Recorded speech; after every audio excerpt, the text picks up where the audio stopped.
그 사람을 지배하고 있는 건 그거 두 개뿐입니다. 과거에 대한 후회, 미래에 대한 걱정 두 개밖에 없는 겁니다. 그러니까 현재를 살 수가 없는 거예요. 근데 그렇게 할 수 없는 상태에 빠지는 거, 그게 바로 우울증인 겁니다, 여러분.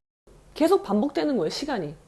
계속 가는 거예요. 계속 무한 반복입니다. 거기서 헤어날 수가 없는 거예요. 이 생각의 고리에서 헤어나지를 못합니다. 그렇기 때문에 미래를 준비할 수가 없는 거예요. 근데 거기다 플러스 나는 점점 노화될 거다라는 그런 생각, 나이 들어가는 것에 대한 두려움까지 겹쳐져서 미래가 이 감당할 수가 없는 거예요. 그 두려움과 공포를. 여러분은 지금 터널에 빠진 거예요. 터널에 갇힌 겁니다. 여러분 안녕하십니까? 오늘은 제가 여러분에게 우울증을 어떻게 극복할 수 있는지에 대해서 말씀을 드리도록 하겠습니다. 여러분, 우울하시죠? 우울해서 죽을 것 같죠? 자, 우리가 우울하다고 하면 보통 이제 의사들이 어떻게 얘기를 합니까? 우울증 극복하는 방법. 우울증을 극복하기 위해서 뭘 해야 되죠? 첫 번째, 뭐가 있습니까? 규칙적인 생활을 해라. 규칙적인 생활. 규칙적으로 생활하라는 거죠. 동일한 시간에 일어나고 동일한 시간에 잠을 자라. 그러니까 뭐 잠이 안 온다고 늦게까지 활동하지 말고 잠을 못 잤다고 해서 아침에까지 잠을 자지 말라고 하는 거죠. 자, 규칙적인 생활을 하라가 있어요. 그리고 두 번째는 뭐가 있습니까? 우리가 많이 듣는 얘기 있잖아요. 두 번째, 억지로 자지 마라. 자, 억지로 자지 말라고 그래요. 그러니까 내가 11시에 잠자리에 들었는데 잠이 안 와. 잠이 안 오면은 뒤척뒤척 하다가 계속 잠이 안 오는 게 30분 이상 지속되면 이제 그만 일어나라는 거죠. 일어나서 다른 걸 하라는 겁니다. 일어나서 뭘 하는 거예요? 플러스 활동을 해라. 활동을 하는 건 뭡니까? 그러니까 뭐 책을 읽거나 과격한 활동 말고 잠을 유도할 수 있는 그런 잔잔한 활동들을 하라는 거예요. 잠이 안 오는데 억지로 누워있지 말라는 거죠. 그리고 운동을 해라. 규칙적인 운동은 굉장히 충분한 숙면을 취하는 데 도움이 된다. 그런 얘기가 있고요. 또 뭐가 있을까요?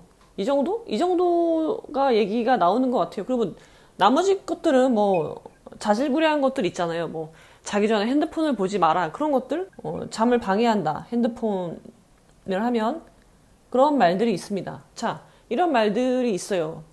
이거 이제 우리가 상식으로 알고 있는 말들이잖아요. 자, 근데 이렇게 하면은 우울증이 극복이 됩니까, 여러분? 자, 우울증이라고 하는 거는 우울증 플러스 불면증이 따라오는 거죠. 그러니까 잠이 안 온다는 걸로 표현을 하지만, 불면증이라고 표현을 하지만 결국은 우울증이 밑바탕에 있는 거란 말입니다. 자, 그럼 우울한 그 감정을 없애기 위해서 이런 행동들을 하면, 근데 이런 불면증들이 이런 걸로 해서 해소가 될 수 있냐는 말입니다. 그러니까 우울증이랑 같이 온 불면증을 말씀드리는 건데, 자, 규칙적으로 생활할 수 있어요? 자, 우울한 상황에선 이미 규칙적인 생활을 할 수가 없습니다. 그러니까 우울증이라고 표현하지 않을 정도라면 가능하겠죠. 근데 이미 할 수가 없어요. 억지로 자지 마라. 자지 말고 활동을 해라. 이런 활동을 할 수 있는 에너지가 없습니다. 에너지가 고갈된 상태인 거예요. 우울증이라는 거는. 저는 그렇게 생각합니다. 그리고 운동을 해라. 말도 안 되는 얘기죠. 운동할 힘이 어디 있습니까? 운동을 한다는 거는 여러분, 무언가에 몰두할 수 있다는 거예요. 무언가에 몰두하고 몰입하고 그럴 수가 없는 상태인 거죠. 우울증이라는 거는. 그리고 핸드폰, 이거는 이제 뭐 되게 경미한 불면증 초기 단계에서 불면증이라고 할 수도 없는 거죠. 그냥 잠이 안 온다. 그 정도에서 나오는 말들입니다. 그러니까 이런 것들을 아무리 해도 여러분들의 우울증에 수반한 불면증은 개선될 수가 없습니다. 이거는 여러분들을 위한 조언이 아닙니다. 여러분들을 위한 조언이 아니고요. 그냥 경미한, 뭐 하루 이틀? 어제 잠을 못 잤어. 뭐 그 정도에 전혀 우울증이 수반되지 않은 그런 사람들을 위한 조언입니다. 이러한 불면증 해소 방법은. 자, 그러면은, 자, 우울증에 빠졌을 때 불면증이 따라오잖아요. 뭐 우울증에 걸렸을 때 뭐 잠이 더 많이 오는 사람도 있다고 하는데 저는 그런 경우는 저는 잘 모르겠고요. 일단 우울증은 플러스 불면증으로 연결이 된다고 생각을 합니다. 자, 근데 여러분 왜 우울증에 빠지죠, 사람이 우울증에 빠지는 건요, 무언가 심한 어떤 외부적인 요인 또는 내부적으로 요인이 있을 수도 있죠. 외부적, 내부적 요인이 또는 융합돼서 일어날 수도 있는 겁니다. 자, 그러면 어떻게 되냐면요, 이런 우울증에 빠진 사람들의 특징은 뭐냐면 과거를 후회합니다. 과거에 대한 후회와 미래에 대한 걱정이 가득한 거예요. 그 사람의 내면에는요, 그 사람을 지배하고 있는 건 그거 두 개뿐입니다. 과거에 대한 후회, 미래에 대한 걱정 두 개밖에 없는 겁니다. 그러니까 현재를 살 수가 없는 거예요. 내가 현재를 준비해야지. 내가 미래를 걱정한다면 그런 미래 닥치지 않도록 하기 위해서 내가 할 수 있는 일은 지금 현재에서 최선을 다하는 것 뿐이잖아요. 근데 그렇게 할 수 없는 상태에 빠지는 거, 그게 바로 우울증인 겁니다, 여러분. 그래서 우울증에 빠져버리잖아요. 여러분, 여기서는 이제 심각한 상태의 우울증을 말씀드리는 겁니다. 이제 장기간 계속되는 거죠. 뭐 2주 정도라고 얘기를 하더라고요. 뭐 하루 이틀 그런 걱정이 된다 그런 거 말고요. 그런 감정이 이렇게 극심한, 내면에 오로지 과거에 대한 후회와 미래에 대한 걱정만으로 가득한 상태가 2주 이상 계속된다면 그거는 심각한 우울증이라고 볼 수가 있을 것 같아요. 신경정신과 전문의는 아닙니다. 그렇지만 그렇게 생각을 해요. 자, 그러면요, 여러분, 어떻게 되냐면요.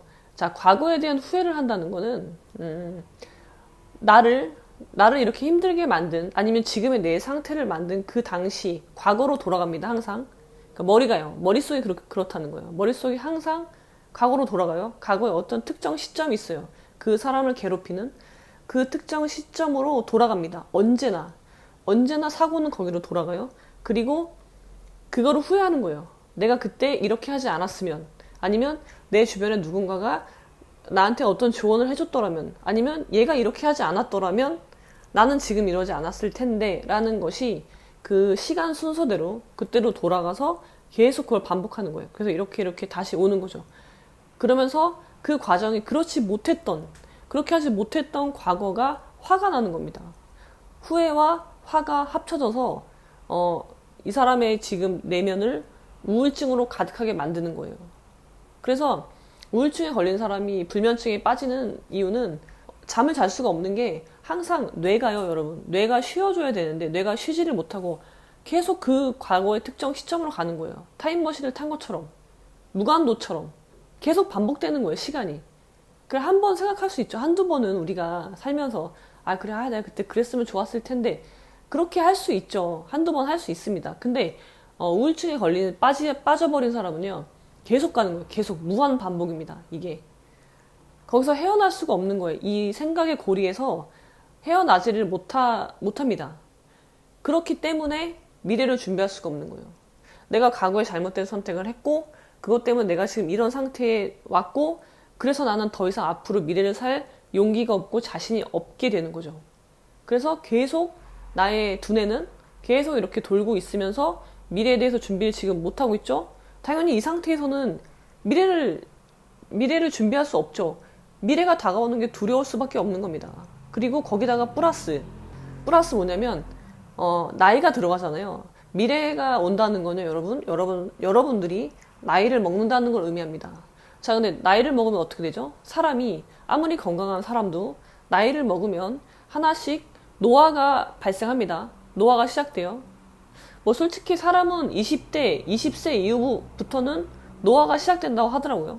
이제 성장은 없는 거예요, 신체적으로. 그래서 점점점 노화가 되고, 그러면은 신체 기능이 저하될 거잖아요. 그런 거에 대한 두려움까지 같이 오는 겁니다.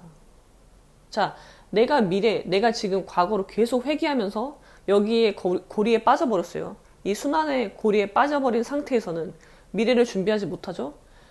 지금 내가 열심히 해도 미래를 준비하는 게 버거운 판인데, 지금 세상이 그렇잖아요. 그런데 나는 지금 전혀 준비를 하지 못하고 있어. 게다가 내 상태는 최악이야. 나의 에너지는 하나도 없어. 그러면 당연히 미래를 준비하지 못하고 미래가 오는 게 두려울 수밖에 없죠. 근데 거기다 플러스 나의 건강까지 나는 점점 노화될 거다라는 그런 생각, 나이 들어가는 것에 대한 두려움까지 겹쳐져서 미래가 이게 감당할 수가 없는 거예요. 그 두려움과 공포를.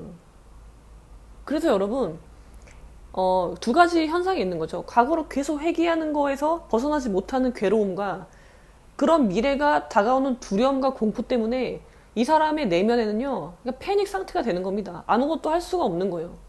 그래서 결국은 극단적인 선택까지 하게 되는 경우가 온다는 거죠. 거기서 벗어나지 못하기 때문에. 그래서 여러분, 제가 오늘 여러분들에게 드리고 싶은 말씀은 그런 좀 되게 심각한 우울증에 빠진 상태, 나한테 전혀 에너지가 없는 상태, 그런 상태에 계신 분들을 위해서 말씀을 드리는 겁니다. 제가 해드리고 싶은 말씀은 뭐냐면, 자, 여러분은 지금 터널에 빠진 거예요. 터널에 갇힌 겁니다. 자, 터널에 안 빠지면 좋겠죠. 터널에 안 빠지고 그냥 밝은 길로 가면 좋겠지만, 어찌됐건 여러분은 터널 속으로 들어간 거예요. 자, 터널 속으로 들어갔죠. 깜깜합니다. 아무것도 안 보여요. 주변은 깜깜하고 나 혼자 걸어가는 것 같고, 앞에 뭐가 있는지도 모르겠고, 두려움. 여러분, 앞에 무엇이 있는지 모른다는 그 두려움이 굉장히 큰 겁니다. 그것 때문에 공포스러운 거거든요. 그러면서, 자, 터널은 깜깜하잖아요. 앞에 아무것도 안 보여요. 그렇기 때문에 나의 그 공포심이요, 내가 가장 두려워하는 괴물을 만들어냅니다. 제가요, 옛날에 어떤 영화를 본 적이 있는데요. 그 영화, 좀 B급 영화였던 것 같아요. 미국 영화인데, 약간 좀 질이 낮은 그런 영화였어요. 그러니까 배우들이나 그 편집 수준이 질이 낮다는 거예요. 근데 그 내용이 굉장히 아직도 기억이 날 정도로 와 닿는데, 무슨 내용이었냐면, 자, 우주선이 어떤 이제, 우주를 항해하다가 이제 난파가 돼요. 그래서 어느 별에 불시착을 합니다. 근데 그 별에 대해서 아무것도 모르잖아요. 이 비행사들이. 자, 그런데 자꾸 사고가 나는 거예요. 한 명씩 두 명씩 죽어 나갑니다. 그러니까 근데 정체를 몰라요. 도대체 왜 무엇이 이 사람을 이렇게 죽게 만들었는지를 모르는 거예요. 그러니까 사람들이 더 공포스러워하는 거죠. 분명히 사람이 죽는데 그 원인을 모르는 그 공포 때문에 사람들이 점점 더 패닉 상태에 빠지는 상황이 됩니다. 근데 나중에 그 괴물의 실체가 드러나는데, 그 괴물의 실체가 뭐냐면, 이거는 그 별에서만 가능한 일일 것 같아요. 근데 그 별에서는 어떤 게 있냐면, 그 사람이 자기가 생각하는 가장 공포스러운 존재 있잖아요. 그게 현실이 되는 겁니다. 자, 나는 예를 들어서 좁은 공간에 갇히는 거 굉장히 싫어해. 그게 너무 무서워. 그러면요, 그 사람한테는 좁은 공간이 나타나는 거예요. 그러면 그 사람은 자기가 생각하는 가장 고통스러운 방법으로 결국은 죽게 되는 거죠. 근데 자기가 그런 상상을 안 하면 그런 일이 발생하지 않는 거예요. 아예. 애시당초 그 별에는 아무런 위험 요소가 없었던 거죠. 공포라는 게 없는 별입니다. 근데 그 공포를 누가 만들어낸 거예요? 각자가 만들어냈다는 거죠. 미지의 낯선 곳에 떨어졌다는 그런 공포가 사람들에게 내가 가장 무서워하는 거, 두려워하는 것을 존재하지 않는 건데 그거를 만들어내는 거죠. 그래서 결국은 그것 때문에 그 사람이 죽는 거예요. 그러니까 각자가 죽는 방법이 다른 겁니다. 근데 되게 재밌었던 게, 이제 주인공들이 있잖아요. 끝까지 살아남는 주인공이 있잖아요. 마지막에 살아남은 주인공한테는요, 그 사람은 무서운 게 없어요. 그 사람은 두려운 것도 없고 공포스러운 것도 없는 사람인 거죠. 근데 그 사람한테 나타난 괴물은 뭔지 아십니까? 바로 자기 자신이었습니다. 그러니까 결국은 마지막에는 그 사람이 자기 자신이랑 싸우는 장면이 나오는데, 결국 그거를 극복해내면은 살 수 있는 거예요. 어차피 그거는 가상의 존재거든요. 존재하지 않는 거거든요. 실체가 없는 거거든요. 내가 만들어낸 거라는 거죠. 그래서 여러분들이 지금 터널에 빠졌잖아요. 터널에 빠진 여러분들이 지금 가장 쉽게 범하는 우는 바로 그겁니다. 존재하지 않는 공포를 만들어낸다는 거예요. 여러분 스스로, 여러분 마음속에만 있는 건데, 그거를 만들어내고 걔랑 너무 무서운 거죠. 내가 만들어낼 수 있는 가장 공포스러운 존재를 내가 만들어 놓고 걔가 무서워서 이제 쩔쩔매는 거예요. 어쩔 줄을 몰라 하는 거죠. 근데 그거는 여러분이 없앨 수 있는 겁니다. 예, 여러분이 만든 거니까 여러분이 없앨 수 있어요. 여러분만이 없앨 수 있는 겁니다. 그리고 여러분이 터널에서 하셔야 될 일은 그거예요. 여러분, 터널은요, 끝이 있습니다. 언젠가는 끝이 나게 되어 있습니다. 이 세상의 모든 터널은요, 입구가 있으면 출구가 있어요. 그게 아무리 긴 터널이라고 해도. 제가 재작년에 노르웨이로 여행을 갔었습니다. 근데 노르웨이에 그러니까 세계에서 가장 긴 터널이 있어요. 그게 24km인가 된다는 것 같아요. 차를 타고 그 터널 속으로 들어갑니다.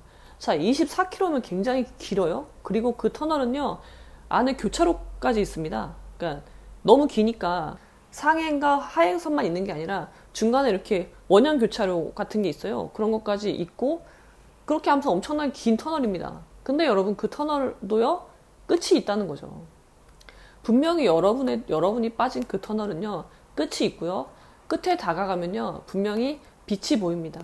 그리고 그 빛을 향해서 나아가면 돼요. 여러분들 반드시 믿어야 되는 건 뭐냐면 인정해야 되는 거예요. 인정하세요. 인정하십시오. 여러분이 터널에 빠진 거 인정하십시오. 여러분은 터널에 빠졌어요. 그거는 부인할 수 없는 사실이에요. 그거를 부인하려고 하시면 안 됩니다. 그걸 부인하지 마시고, 아, 내가 터널에 빠졌구나. 그러면서 가장 내면에 있는 나를 만나야 되는 거예요. 내면 아이. 걔를 만나서 걔랑 아주 깊은 얘기를 하셔야 됩니다. 그리고 과거로 돌아갈 거예요. 아마 어떤 특정 시점으로 돌아갈 거예요. 그래서 계속 그거에 대한 후회가 막심한 그런 생각에 가득 차 있을 거예요. 근데 돌아가세요. 돌아가서 한번 논쟁을 해보세요. 그 내면 아이랑 논쟁을 해보세요. 자, 이게 과연 내가 이때 선택을 잘못했기 때문에 내가 지금 이런 상황이 온 게 맞나? 한번 생각해보세요. 제가 그랬잖아요. 자기 기만을 하지 마시라고 했잖아요. 여러분들이 만약에 어떤 특정 과거의 시점으로 가서 계속 반복적인 후회에 빠져 있다면 그거는 여러분이 자기 스스로를 기만하고 있기 때문일 수 있습니다. 어떤 중요한 사실을 애써서 외면하거나 인정하지 않기 때문에 그런 일이 발생하는 거거든요. 그러니까 과거로 가는 거를 거부하지 마세요. 그냥 가세요. 자, 여러분들이 터널에 있다는 사실을 인정하시고요. 내가 과거로 계속 돌아가는 특정 시점으로 회귀하는 거를 인정하세요. 그리고 그냥 기꺼이 가세요. 가서 그 대신 가서 후회를 하는 게 아니라 그 당시 상황을 한번 보세요. 우리가 그 최면술 하면 과거의 어느 시점으로 가서 최면술사가 얘기해주는 대로 이렇게 다시 보면 안 보이던 게 보이잖아요. 그런 것들 있잖아요. 그러니까 그렇게 한번 해보시라는 거죠. 혹시 내가 여기서 놓친 사실이 있나? 그런 걸 한번 반추해 보시라는 거예요. 그러면은 뭔가 깨달음이 있을 겁니다. 내가 잘못 생각한 무언가가 분명히 있을 거예요. 그래서 그 과정을 무한 반복하면 하세요. 그거를 여러분이 의지력으로 벗어날 수 있는 게 아닙니다. 그거를 깨닫지 못하면 벗어날 수가 없는 거예요.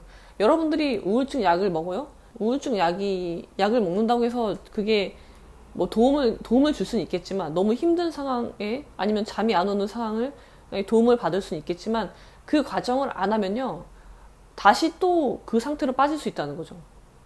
그러니까 저는 여러분 이건 지극히 저의 개인적인 생각입니다. 어떤 논리적인 근거도 없고요. 그냥 저의 생각이에요. 어떤 의학적인 배경도 없는 겁니다. 자, 그래서 여러분이 그 터널 속에서 일어나는 그 과거로의 회귀 과정을 계속 하세요. 하시되 자기 기만을 하지 말 것. 제가 자기 기만하지 말라는 거 말씀드렸죠. 뭐였죠? 도쿄 구울 얘기하면서 그 영상 한번 보십시오. 그래서 각성을 하는 거예요. 여러분이 터널에 빠진 건요, 여러분에게 새로운 인생의 기회가 왔다는 겁니다. 그 전과는 다르게 살 수 있는 기회가 부여된 거라는 거예요. 모든 사람이 터널에 빠지지 않습니다. 그렇기 때문에 그 과정을 거치시고, 그리고 세 번째는 뭐라고요? 세 번째 여러분이 반드시 믿어야 되는 건 뭐예요?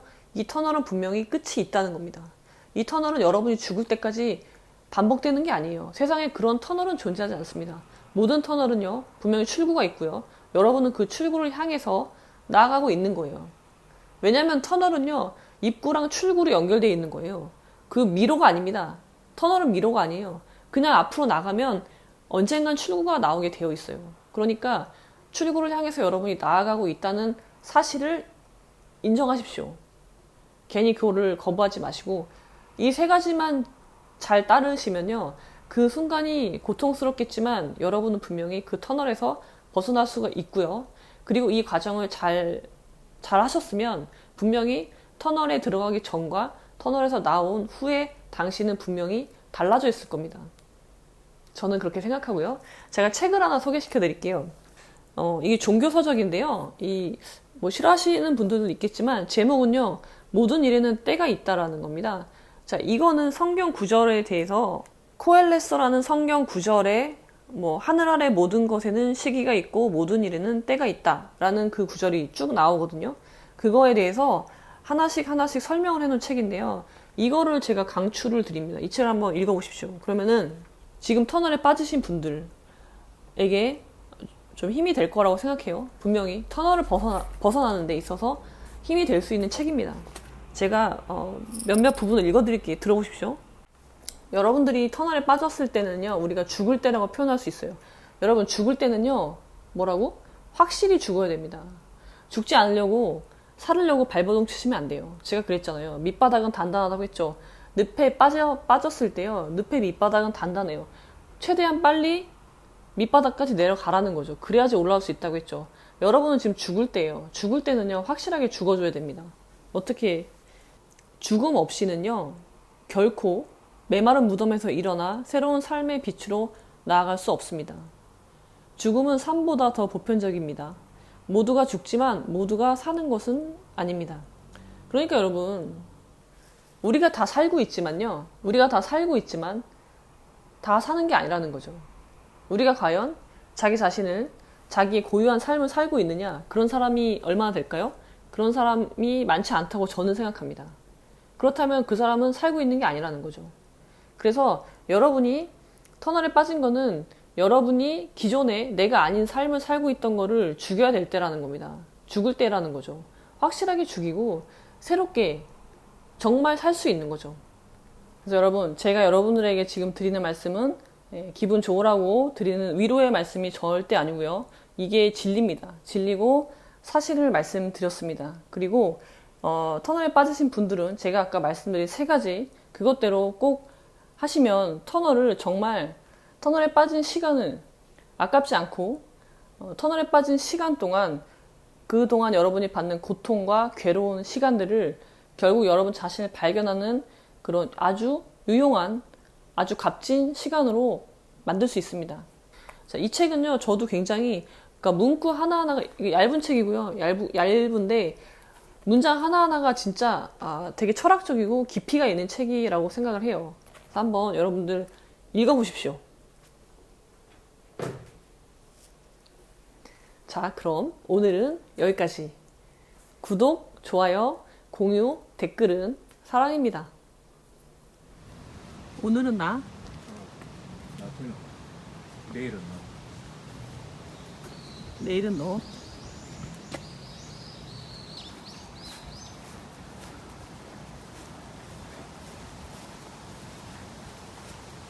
이분이 김동환 추경이 형님이시고 김동환 신부님. 김동환 까를로 신부님. 이분은 자기도 그 결핵으로 돌아가셨지만은 결핵 환자분들을 해가지고 많이 봉사하시다가 돌아가셨어요. 해군 군종 출신이거든요. 여기도 되게 고즈넉하네요. 이 앞에는 이제 주교님들. 주교님들 이제 뭐 신용을